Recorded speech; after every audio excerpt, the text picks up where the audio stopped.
Apa yang terjadi di otak saat kamu marah? Saat seseorang memancing emosi kamu, bagian otak yang pertama aktif adalah amigdala. Amigdala itu pusat alarm. Dia tidak berpikir panjang, dia tidak menganalisis, dia hanya bereaksi.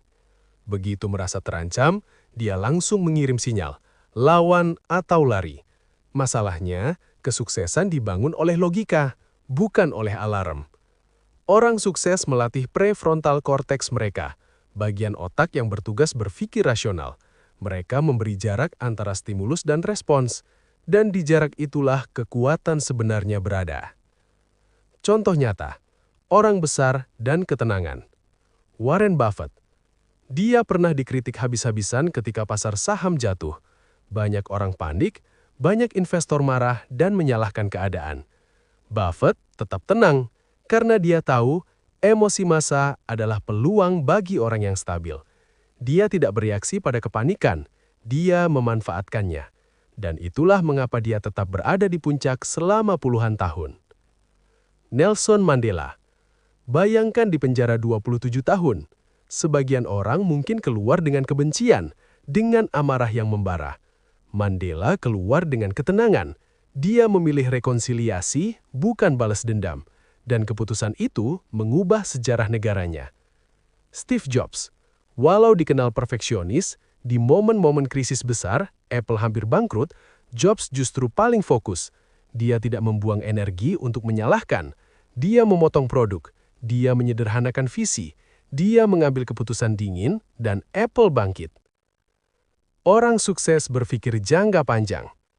Marah itu reaksi jangka pendek. Tenang itu strategi jangka panjang. Orang sukses selalu bertanya, 5 tahun lagi apakah ini masih penting? Kalau jawabannya tidak, mereka tidak akan membuang energi hari ini. Mereka tahu, marah itu bisa menghancurkan reputasi dalam 10 detik. Butuh bertahun-tahun membangun kredibilitas, tapi satu ledakan emosi di tempat yang salah bisa menghancurkan semuanya. Di era digital, satu rekaman video bisa viral dalam hitungan menit, dan orang sukses sadar itu. Mereka menjaga diri, bahkan ketika tidak ada kamera. Bagaimana cara melatih agar jarang marah? Ini bagian penting, karena teori tanpa latihan tidak akan mengubah apapun. Latihan delay 10 detik. Saat emosi naik, diam 10 detik, tarik napas panjang, buang perlahan. Kedengarannya sederhana, tapi ini memberi waktu otak rasionalmu untuk aktif. Ubah pertanyaan.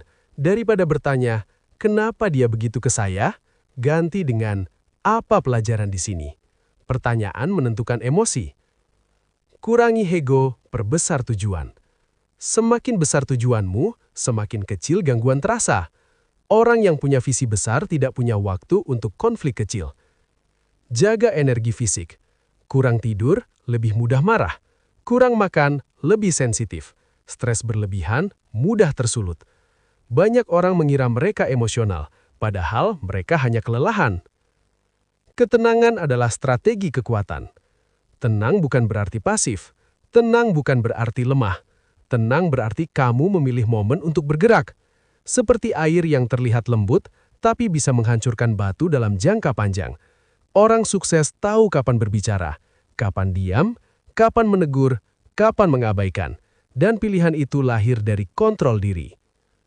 Refleksi paling dalam. Coba jujur pada diri sendiri. Berapa banyak keputusan buruk dalam hidupmu lahir dari kemarahan? Berapa banyak hubungan rusak karena satu kalimat saat emosi?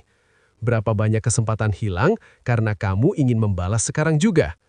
Sekarang bayangkan jika kamu bisa mengendalikan itu semua.